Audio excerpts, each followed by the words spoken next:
Álvaro Santos Pereira defende políticas arrojadas de apoio ao investimento, tanto a nível nacional como europeu, e desafia Bruxelas a deixar criar uma taxa reduzida de IRC de 10% para as empresas que decidam investir em Portugal. O Vítor Andrade, jornalista do Expresso, está hoje na edição da manhã. Vítor, bom dia mais uma vez.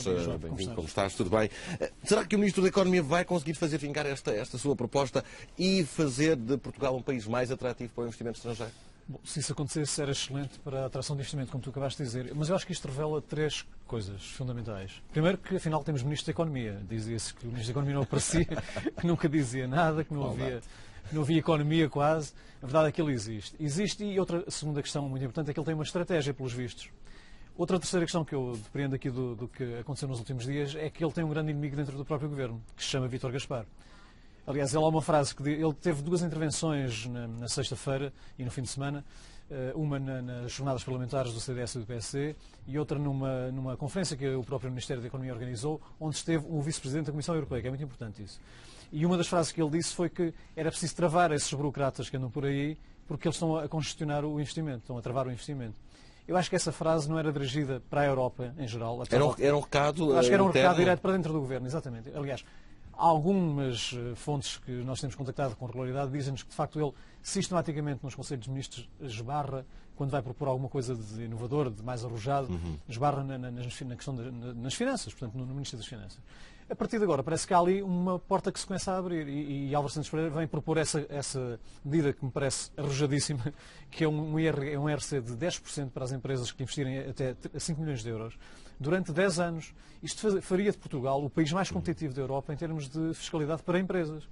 Portanto, se isto passar, se Bruxelas de facto der autorização a que esta medida possa ser aplicada, será muito bom para Portugal, se bem que eu acho que hoje em dia a desconfiança é tanta em relação ao nosso país da parte de quem investe que mesmo essa medida, se calhar, só por si seria insuficiente, ou seja, seriam precisas muitas mais. Mas por serem precisas muitas mais, também convém aqui lembrar que há cerca de uma semana, o mesmo Ministro, Álvaro Santos Pereira, apresentou mais de 20 medidas de fundo para o relançamento da economia e do emprego. Ele deixou vários recados, como eu te disse, nesses seminários em que ele esteve agora no fim de semana, tanto para dentro como para a própria Europa, porque estava cá o Vice-Presidente da Comissão Europeia com o pelouro da política industrial, e de facto ele disse-lhe que a Europa tem que ceder nesta matéria e fazer com que os países que estão a ser ajudados neste momento, que é o caso de Portugal, tenham acesso a alguns regimes financeiros que agora não têm, a alguns regimes fiscais que agora não têm, perdão.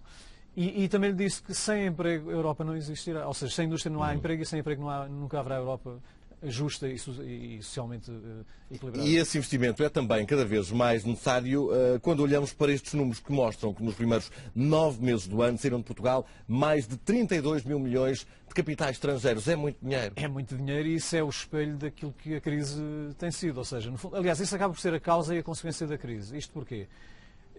Esses 32 mil milhões que saíram do país até agora, nos primeiros 9 meses deste ano, e é um recorde desde que há registros no Banco de Portugal sobre este tipo de informação, desde 96, significa que, de facto, os investidores não estão a olhar com nenhuma confiança para Portugal. E, portanto, aqueles que já tinham algum dinheiro investido, nomeadamente em fundos de pensões, fundos de investimento, etc., ações, obrigações, chegaram a uma determinada altura decidiram tirar de cá as suas poupanças. E é isso que está a acontecer.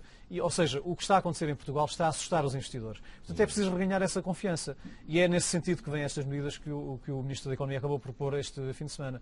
Vamos ver se elas se concretizam. Vamos esperar. Bem, temos outra notícia. O novo aeroporto de Lisboa só deverá avançar depois de 2022. Afinal, a solução continua na Portela? Afinal, João, isto é inacreditável. Nós há 2 anos estávamos a discutir um investimento de 6 mil milhões de euros no novo aeroporto de Lisboa. 6 mil milhões de euros. Neste momento, saiu a notícia, fomos nós que a publicámos no Expresso no passado sábado, de que com 321 milhões de euros, a Portela poderá ter um prazo de vida útil até pelo menos 2022. Ou seja, mais 10 anos. Mais 10 anos no mínimo, exatamente. Porque o que é dito no memorando tem a ver com a venda, com a concessão da ANA, da Aeroportos de Navegação Aérea, o que é dito lá é que a partir dessa data, 2022, é que poderá ser começado a pensar-se executar a obra do novo aeroporto de Lisboa, poderá ser em Alcochete. E, portanto, daqui se nota a loucura coletiva em que todos nós andávamos mergulhados. E eu lembro que, para além do aeroporto que custaria 6 mil milhões de euros, tínhamos ainda a obra da terceira travessia sobre o Tejo e do TGV que ligaria Lisboa a Madrid. Isto tudo junto, estávamos a falar de investimentos de 12 mil milhões de euros. Poucos meses antes de Portugal estar quase a ficar sem dinheiro para pagar ordenados aos funcionários públicos, os subsídios aos desempregados e as pensões a alguns reformados. Portanto, por aqui agora se vê, vendo assim ao longe, a loucura coletiva em que estávamos mergulhados e que parece que não víamos mais nada à nossa frente. Sendo que esta, a que está em curso, é a opção mais... Esta pelo visto, é a opção mais razoável e é aquela que no curto prazo, e pelo menos por mais de 10 anos, vai resolver o problema do descongestionamento da Portela, visto que vai ser desafetada uma parte que agora está entregue aos militares, que é Figo Maduro, onde vai ser ampliado o terminal, no fundo. E como segunda solução de recurso, há ainda a ativação da pista do Montijo, da base militar de Montijo, para apoiar ao aeroporto da Portela. Portanto, havia aqui soluções bastante mais baratas e, se calhar, igualmente eficazes. Isso há muito tempo, não são agora, naturalmente. Aliás, eu recordo, todos esses espaços uma entrevista que eu fiz há algum tempo. há mais de 15 anos, talvez, ao Ministro Ferreira do Amaral, na altura de Cavaco Silva, das Obras Públicas. Ele já dizia que a pista de Montijo era certamente a pista mais adequada para ser o apoio à Portela. Isto já foi há mais de 15 anos. E não era a única, chegaram a ser faladas outras bases. Afinal, a solução estava aqui ao lado e estava muito mais barata. E pelos vistos, os últimos governos não estavam a querer olhar para isso. Mas pronto, oxalá que haja... Vamos à nota positiva do dia. Por mês instalam-se 240 novos jovens agricultores em Portugal. É de facto um setor com futuro? João, eu diria-te o seguinte, o setor agroalimentar é talvez o setor de mais futuro neste momento, a nível mundial. Isto porquê? Cada vez há mais população no mundo e cada vez há menos população a produzir para consumir. Ou seja, há cada vez mais consumidores e cada vez menos gente a produzir. O que significa que há aqui várias oportunidades para quem quiser dedicar-se a esta atividade. E é isso que está a acontecer em Portugal. Em Portugal havia muita gente desempregada e há muita gente desempregada. E há muitos desses desempregados, nomeadamente jovens desempregados, que estão a apostar no setor agrícola. Até porque agora começa a haver uma outra oportunidade, que é o acesso à terra. O acesso à terra era uma coisa difícil, mas a Ministra da Agricultura também criou uma coisa chamada Bolsa de Terras.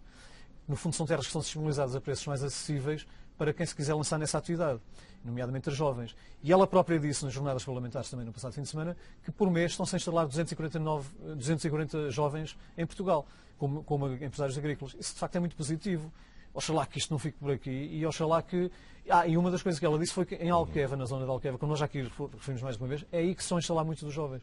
E oxalá que de facto o projeto de regadio de Alqueva, que ainda só vai a meio, possa trazer muitos mais projetos e muito mais investimento e muito mais emprego. Tem potencial de crescimento também a esse nível. Sendo que já ali foram criados só naquela parte de Alqueva 2.000 empregos na área da agricultura, o que é significativo. Vítor, bom dia. Muito obrigado. Bom dia, João. Até para a semana. Até para a semana.